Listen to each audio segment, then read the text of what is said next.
இந்திய இஸ்ரேல் உறவில் ரொம்ப முக்கியமான பங்காற்றக்கூடிய இந்திய அரசு இஸ்ரேல் அரசோடு தொடர்ந்து பணியாற்றக்கூடிய இந்தியா இஸ்ரேல் சேம்பர் ஆஃப் காமர்ஸோடைய vice president Thiru Benjamin Grossman நம்மோடு இருக்கிறார். அவரிடம் கேட்க நிறைய கேள்விகள் இருக்கின்றன. அவர் இஸ்ரேலிய வான்படையிலையும் பணியாற்றிய முக்கியமான அதிகாரி. இந்த சூழல் பற்றி நிறைய கேட்கலாம். Where is this unprecedented chaos leading to? It's very concerning. Whatever is happening in the Middle East concerns all of us in the world. Where is this leading to, sir? First of all, on the 7th of October, at once we change our approach about what we have to secure here. What changed? Until then, we have some belief that we can get to some kind of managed, I would say, conflict with Hamas, ISIS, and the atrocities that we've seen there made us suddenly to understand that we've been totally wrong about it. Why do you say ISIS? Because Hamas is ISIS. Practically, and I think logically, you can call it Islamic Jihad. I'm not expert for Islamic movements, but from the atrocities we've seen, it's something that is very close to what we've seen in ISIS activity all over the world. Some of us say it's even worse than ISIS, but ISIS is bad enough, I would say. And we have changed our approach. We will not take any more risk on our civilians from now on. What has changed? The fact that we understand that people that we believe we can build some kind of relations cross the border and slaughtered children, babies, raped women, and act in atrocities we do not believe that can happen. So you were willing to explore relations with Hamas at some point? At some point there was some kind, I would say, of balance of threat with Hamas. We let them grow. We believe that if we give them some kind of good future, they will act as a entity, as a So you thought Hamas could be a rational player at some point? To some extent, and that something that we can say hold the balls in the air. But this has been shattered on the 6:30 in the morning on the 7th of October. I understand the extent of the evilness and the atrocities that they are capable to do, and this is off the table later on. We understand that we have to make sure that this cannot happen again. There's no scope for a ceasefire? Well, I'm not a politician, I'm not the Prime Minister, although my first name is similar to that. But I don't think that the vast majority of the people in Israel will accept a ceasefire with Hamas. We understood the full scope of what, and I'm not sure it's the full scope, by the way, because their plans were much wider than what they have achieved in these 10 hours or 12 hours. But I think that people understand what is the full scale of the danger and what is the level of risk to our babies, literally. And I don't think that they will accept ceasefire with Hamas. Is your attack, your counter-attack on Hamas proportionate? I'm always amazed by this seeking for proportionality, which, by the way, is always demanded only from Israel. I don't remember that everybody was talking about proportionate when the Americans attacked Al-Qaeda after the disaster in New York. But I want to ask you, what is accepted from us as a proportionate act? That we will rape exactly number of women, that we will slaughter the exactly same number of babies, that we will kidnap the same number of elderlies, that we will do the same atrocities to the same number of people. I really don't understand what this proportionality has to do with this war. They are a non-state actor and you're a responsible state. We're expected to follow conventions. We will to the extent possible, but we are doing the utmost, as you can read in the media, to remove non-involved people from the scene of the conflict.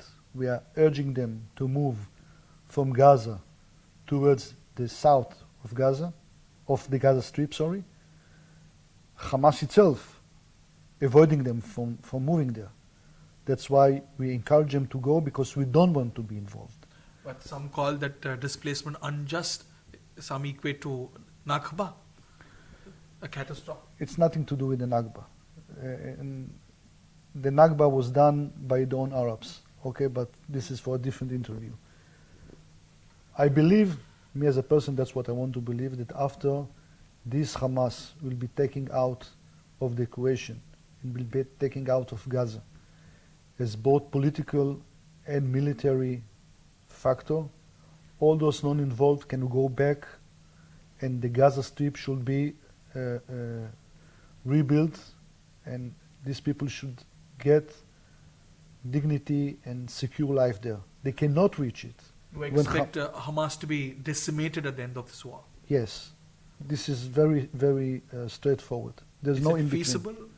I think it's feasible. I think that you've seen that when the free world wants to get rid of ISIS, and just a few years back we could see all the terrible pictures, ISIS is not active there. I think it's feasible. I think there are many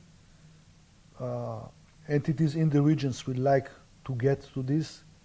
First of all, the Palestinians themselves, because the Palestinians in Gaza are suffering from Hamas more than anybody else. The only factor that avoids Palestinians from getting full rights in Gaza is the Hamas. If the money that the Hamas got for so many years from so many countries was invested in the life of the Palestinians, their life would look different, totally differently. They blame you for the state of their lives, your blockade of Gaza. We are not blocking Gaza. Israel was accepting each day about 20,000 employees from Gaza, even when the tension was very high, and their salaries was a substantial portion of the money getting into Gaza. The electricity in Gaza, until recently, was supplied from Israel. The water, about I think 1/3 of the water was coming from Israel. We didn't want to create any humanitarian crisis in Gaza. With the innocent people of Gaza, we don't have any conflict. With you cutting all these supplies, the Western agencies, the international bodies call this inhuman. So first of all, now the most inhuman things is the holding of elderlies, babies, children that has been taken from the hands of the mothers, and this is something that we have to resolve. And sometimes to get to a just result, you have to take some harsh measures. We don't want to kill anybody, but we want this to be resolved, including the interest and the well-being and the life of our hostages there. Has the hostage situation complicated your response? I'm not a military expert. I assume so. Unlike our enemies, we are taking very high importance. We see a very high importance of the life of civilians, including our civilians. So I'm sure that that makes it complicated, but it does not make it impossible. Was it a calculated thing, you believe? Because Israel has known to have a soft spot for getting the hostages back. In case of Gilad Shalit and even soldiers who were slain in other places. Do you think this was calculated so that Israel would suffer in a dilemma? Of course, I think one of the aims of the Hamas doing these anti-human crimes, the taking babies from the mothers and separate from the mothers, was exactly to push on this, what you called soft point in our thinking, our morality, and so on. And I'm sure that this is something which is taken into account. In the same time, we understand, and we don't forget, it happened only 10 days back, that the existence of Hamas, by definition, generates immediate danger to the life of tens of thousands of people in Israel. How? Like the attack that we were seeing on Saturday. Nobody believed that they can do such, to the extent of this atrocities they've done. I'm just playing the devil's advocate. Hamas says you do that all the time. The occupation does all the time in Palestine. Jews never never intentionally slaughtered babies, never. Never in our life. It's something that we cannot even think of. And Jews never attacked civilians per se. And in the past, when we have to eliminate the rockets from Gaza, we warn the population all the time. But there have been collateral damages, huge ones. I don't know any war without collateral damages. This is the tragedy of war. We never initiate war in Gaza. Always, you can check in the history, always it was our reaction to shelling from Gaza or to any kind of other kinds of attack from Gaza. We don't want to suppress the Palestinians there. We left Gaza in 2005. We're holding a single inch of Gaza. We don't have a single soldier in Gaza. Our plan was to give this Gaza to Palestinians to run their own life by their own. They claim they do this in response to your settlements in West Bank, Judea and Samaria. I don't understand what is the connection in the conflict of Judea and Samaria and what is doing in Gaza. To the contrary. Hamas claims they are representatives of all Palestinians.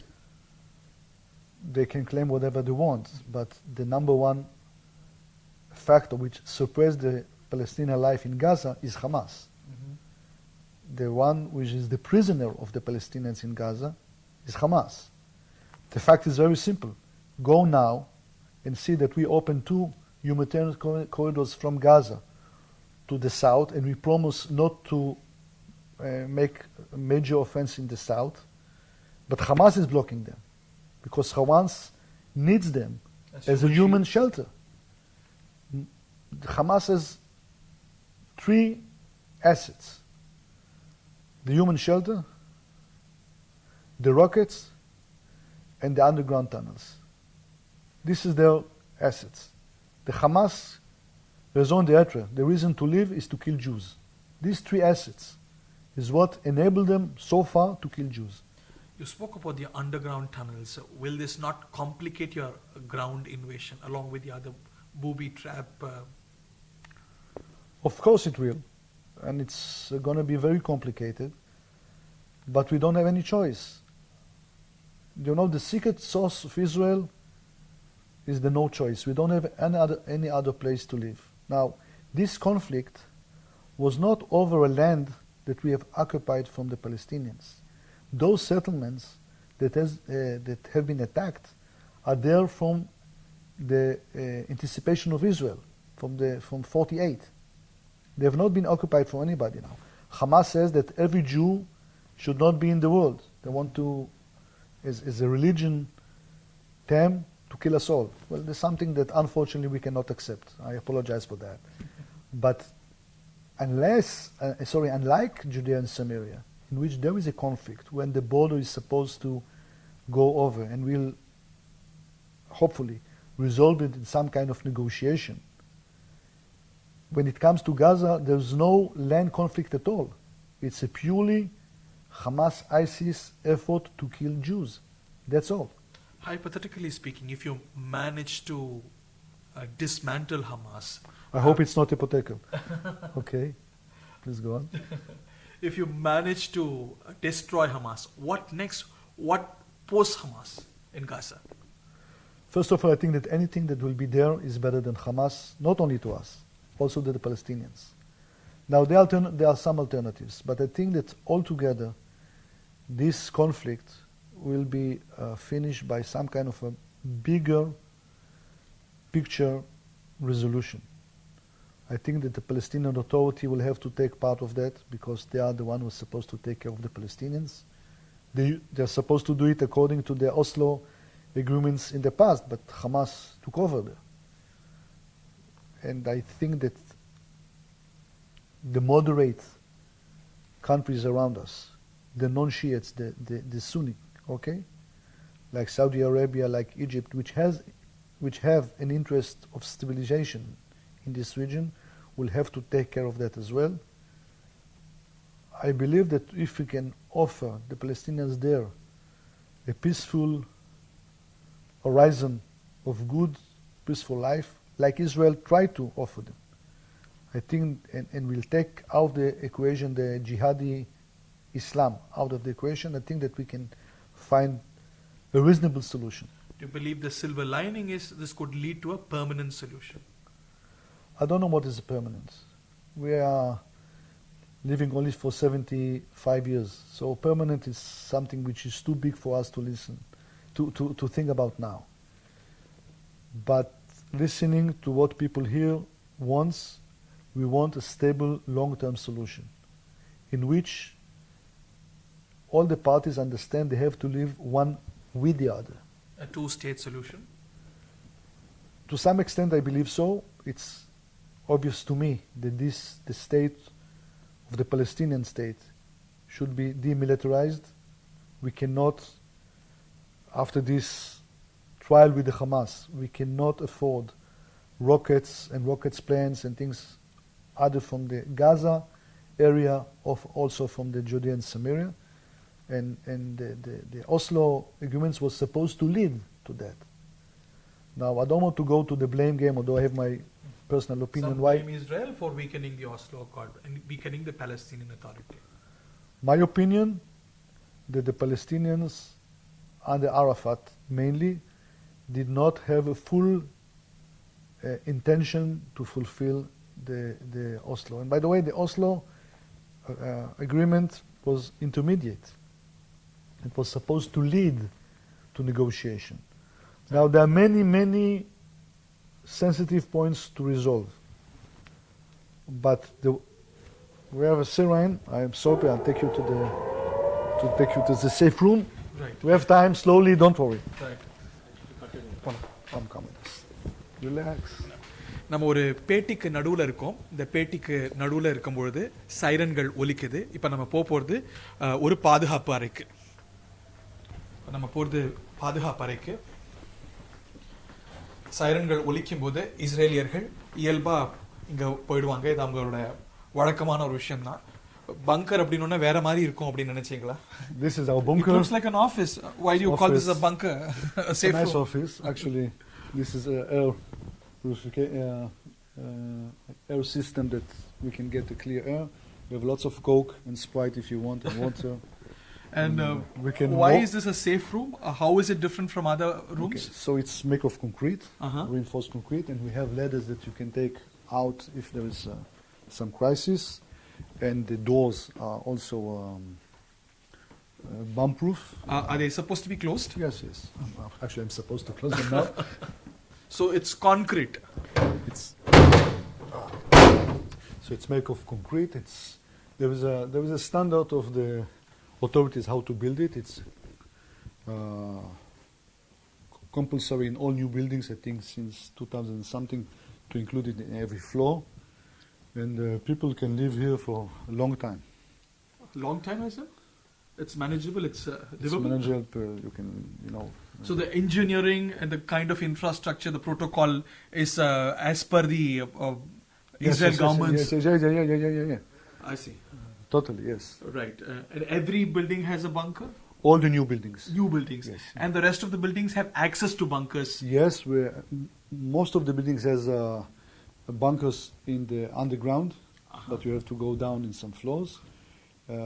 In my home, there is a bunker on the floor level, so I have to meet the neighbors, which are very nice. But yes, most of the people have an access to a safe room. So Israelis are used to going to bunkers and safe rooms? Only in such times. Usually we... They don't panic? I don't think so. You don't panic? I'm not panicking. No, because we have I don't panic, I've lived here. We have the Iron Dome system which intercepts most of the rockets. And I don't know why, but we feel safe and relaxed. Let me explain the same in Tamil. இப்போ Benjamin Grossman அப்படிங்கிற ஒரு முக்கிய பிரமுகரோட பேட்டி கண்டிருந்த போது நீங்க பார்த்திருப்பீங்க, சைரன்கள் கேட்டது, rocket வரத்துக்கான சைரன் கேட்டதுனால பாதுகாப்பு அறைக்கு வந்திருக்கோம். நம்ம இருக்கிறது ஒரு பாதுகாப்பு அறை, சேஃப் ரூம், பங்கர்னு சொல்லலாம். இது முழுக்க கான்கிரீட்டால ஆனது. சேஃப் ரூம் அப்படின்னு பங்கர்னு உங்களுடைய இமேஜினேஷன் வேற மாதிரி இருந்திருக்கலாம். ஆனா இஸ்ரேலியர்கள் இந்த சேஃப் ரூம்ல வர வேண்டிய ஒரு சூழல் இருக்கிறதுனால, அது அவங்க பணியாற்றக்கூடிய சூழல், அவங்க இருக்க வேண்டிய சூழல், அதற்கு ஏற்றாற் போல இந்த சேஃப் ரூமை வடிவமைச்சுக்கிறாங்க. Sir, this is an air filter, right? இது ஒரு ஏர் ஃபில்டர் வச்சிருக்கிறாங்க. இங்கே ஏணி இருக்கு. ஏதாவது ஒரு சூழல்ல வெளியேற வேண்டிய ஒரு சூழல் வந்தா ஏணி கட்டமைச்சிருக்கிறாங்க. சில அடிப்படையான விஷயங்கள் இருந்தே ஆகணும் இந்த சேஃப் ரூம்ஸ்ல, இந்த பாதுகாப்பு அறையில அப்படின்னு இஸ்ரேலிய அரசு, இங்க இருக்கக்கூடிய மாநகராட்சிகளுடைய கட்டுப்பாடு இருக்கு.